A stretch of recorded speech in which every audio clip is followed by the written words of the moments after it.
Okay, this video is what does Goldilocks and the Three Bears have to do with brain health? This painting right here of Goldilocks is by Scott Gustafson. He's the best of the artists for painting images from the fairy tale stories. So Goldilocks, she wandered in the woods, she was lost, she found the bear's house, and she tried to find the right bed, the one that wasn't too big, wasn't too small, it was just right. One of the porridges was too hot, one was too cold, one was just right. And we're going to talk about getting your blood pressure just right. Otherwise, you end up causing brain damage. So here's Papa Bear, Mama Bear, Baby Bear, and Goldilocks. Okay, here's what it all comes down to. In your brain, you've got the internal carotid artery, the ICA, comes up, it bifurcates. This is the middle cerebral artery, usually called the MCA. These are the branches to the deep tissues of the brain called the basal ganglia. So this is basal ganglia level below the lateral ventricles, which is shaped like the letter C on its side here, or the letter U. Okay, well anyways, these small arteries, lenticulostriates, feed the basal ganglia part of the brain.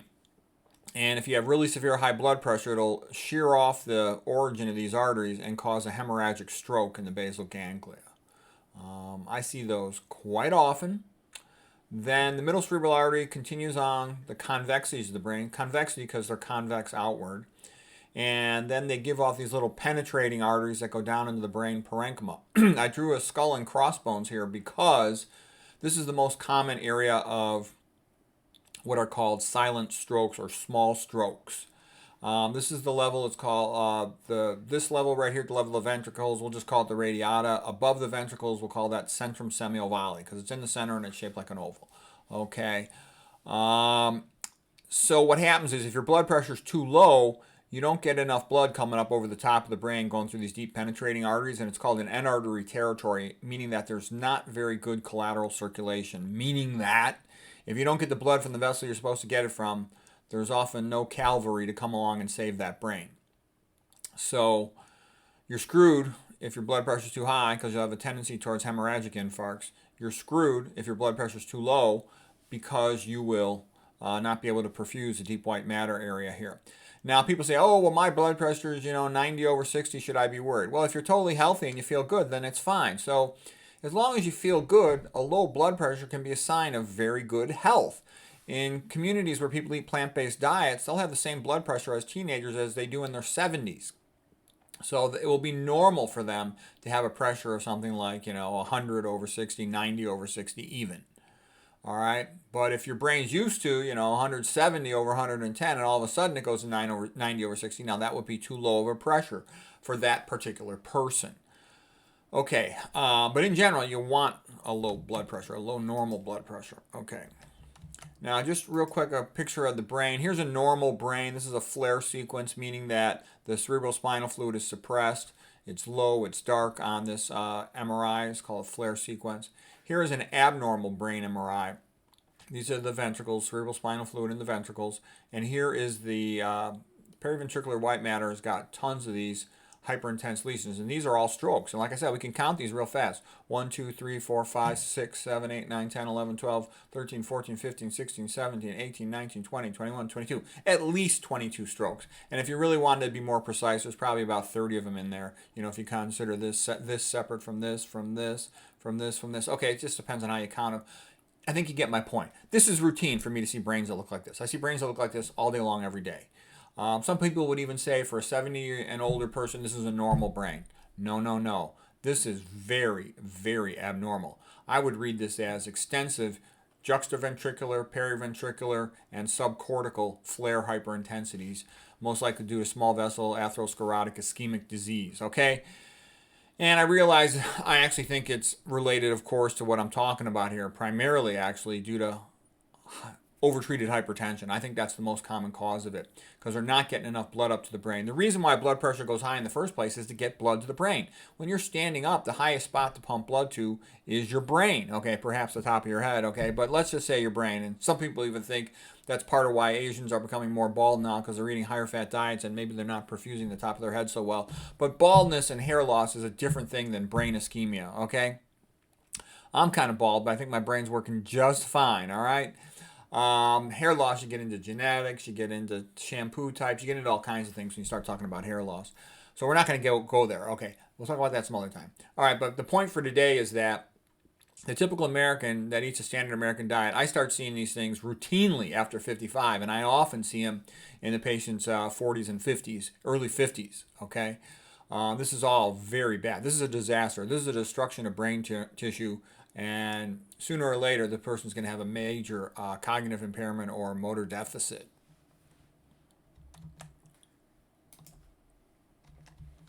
Okay, here's just to show you some bleeds. This is the center of the brain, the basal ganglia level. We're sort of below the main part of the ventricles.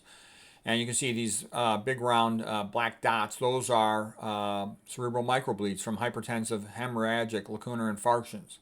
The one thing, though, that becomes quite interesting is you'll see there's a lot of smaller spots out in the periphery. And those are also called microbleeds. And people will tell you that central microbleeds are due to hypertension, hemorrhage, lacunar infarctions, small local infarctions. Lacunar means hole, like a hole in the brain from tissue being destroyed by a stroke. Okay, and they typically will call the peripheral ones as being due to what is called cerebral amyloid angiopathy, which is a subtype of Alzheimer's. And the point I'm going to make to you, I've seen many thousands of these, is that they all go together. I routinely see brains where it's in both locations, centrally and peripherally. I'll also sometimes see young people who just have hypertension but not any type of Alzheimer's or amyloid angiopathy, and they'll have a bunch of microbleeds in the periphery. So I don't think the books are that accurate when it comes to this subject. And I actually think hypertension is the main driving lesion. I think the so-called diagnosis of cerebral amyloid angiopathy is overrated. And the same patients that got microbleeds either centrally or peripherally have an increased incidence of bleeds in their eyes due to hypertensive retinopathy. They go together. Okay, well anyways, a bigger sudden bleed like this one right here in the right basal ganglia, this is on a CAT scan, also called a CT scan. These patients are often so suddenly ill that they go just to CAT scan. They might not even get an MRI. They might be too sick to get an MRI. Okay, so this big white spot is a big intraparenchymal hemorrhage, IPH. Now these little tiny white spots, those are actually calcifications, and one of the clues is they're so small and they're bilateral symmetric. Also, this right here is calcification of the pineal gland, which is super common. I see these normal variant calcifications. We call them normal variant. I don't actually think they are normal variants. I think they're due to destruction of tissue that's just so common that we consider it normal. Bilateral basal ganglia calcifications and pineal calcification.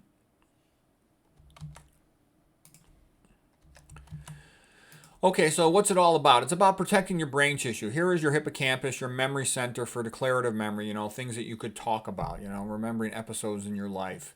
All right, this gray matter ribbon tracing the outline of the brain is called the cerebral cortex. Cortex means bark, like the bark of a tree, and that's where the cell bodies are.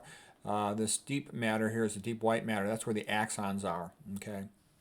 Cell body is where the nucleus is, all right, of a cell.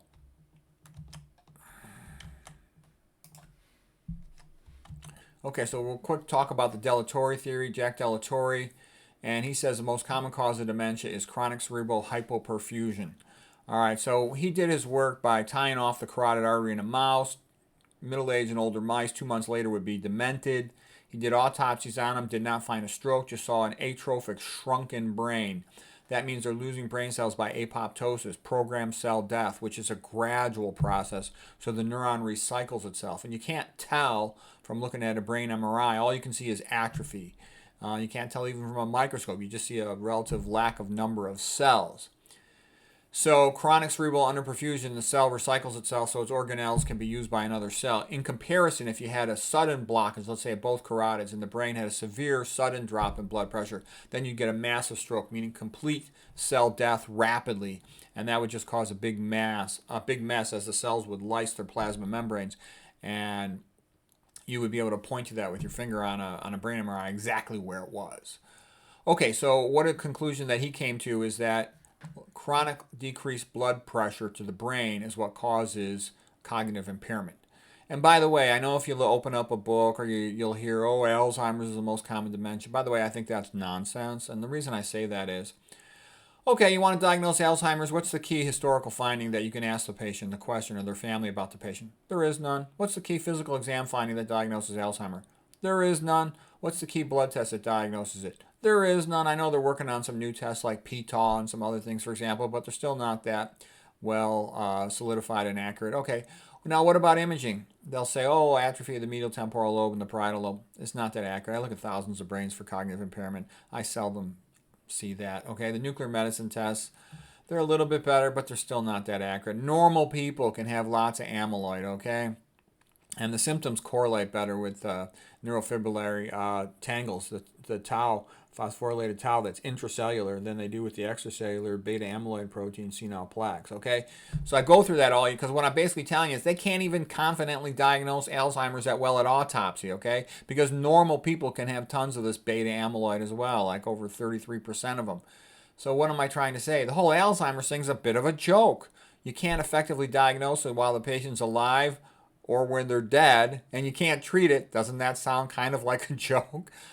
If you can't diagnose it, how do you know it's real? All right, and then the other thing, this guy Delatorre, he's real smart. He says, look at the risk factors for Alzheimer's. Diabetes, high blood pressure, obesity, atrial fibrillation, atherosclerosis, impotence, high-fat diets, smoking, alcoholism. Those are all risk factors for atherosclerosis and hypertension, okay? Well, if two diseases have the exact same risk factors, maybe they're the same disease. You can also throw in there for dementia. Now we're just talking about dementia in general, not necessarily Alzheimer's. You know, traumatic brain injury, okay? All right, well, anyways, what else can give you this? Because other people tell me, well, you know, how many people have a completely occluded carotid? Not that many, and that is true. How many people have severe stenosis of the internal carotid artery? Let's say more than 70%. Not that many. Well, then how could that be such a big cause of dementia? Because there's other causes of chronic cerebral hypoperfusion in adults that are very common. The most common one is overtreated hypertension. That's why I would be more scared of low blood pressure than high blood pressure in the context of overtreating hypertension. Not if your blood pressure at baseline is low and you feel good. Okay, so anyways, what else will do it? Atrial fibrillation. You lose that atrial filling, that atrial kick. Chronic cerebral hypoperfusion, like the mouse. I call them a mouse equivalent. Congestive heart failure. The heart doesn't pump well. Chronic cerebral hypoperfusion, mouse equivalent. How about aortic stenosis, cardiac aortic valve disease, or aortic regurgitation of the aortic valve? Chronic cerebral hypoperfusion, mouse equivalent, like the mouse. Your brain ain't getting enough blood, ain't getting enough oxygen and glucose. Post-CABG hypotension. So CABG is CABG, coronary artery bypass grafts. That means open heart surgery with a grafted bypassed artery. And like I stayed in the ICU with my father when he underwent that many years ago. And they ran him like 85/60. I couldn't believe it. I thought he was going to have a stroke. I called the anesthesiologist. I said, what's going on here? And he said, well, it's because we don't want him to bleed at his anastomosis, and he seems to tolerate it well. But it made me quite nervous. I think my dad was a lot healthier than the average CABG patient, but that's enough to scare the bejeebus out of you and make you not want to open heart surgery, because a lot of patients don't have that good a blood supply to their brain, and I think they're at much higher risk to get so-called pump head, meaning that post-CABG cerebral hypoperfusion and cognitive impairment. Okay. Now let's talk a little bit about the two major patterns of atherosclerosis. There's a typical Westerner atherosclerosis from eating a high-fat diet. They get a lot of atherosclerosis in their internal carotid artery origin. This is the common carotid artery, external carotid, internal carotid artery. That's where you see atherosclerosis all the time in internal carotid. Most people I look at on CT angiograms of the brain will have some right there, especially the older ones, the more sick ones. There are a lot of people who have a normal internal carotid. I have to grant that. Okay, the coronary arteries proximally, you routinely see these arteries heavily calcified, and people get a lot of plaques in these areas. All right, well, this is your high-fat diet Westerner, okay? And here is your East Asian or Japan pattern of atherosclerosis. These patients eat low-fat diets. They used to eat almost entirely white rice, okay? But then they'd also eat a lot of vegetables. But what gets them in trouble? Well, they were eating very high sodiums. They were quite often eating sodiums of 12 grams or more a day. Humans only need to eat about 200 milligrams a day.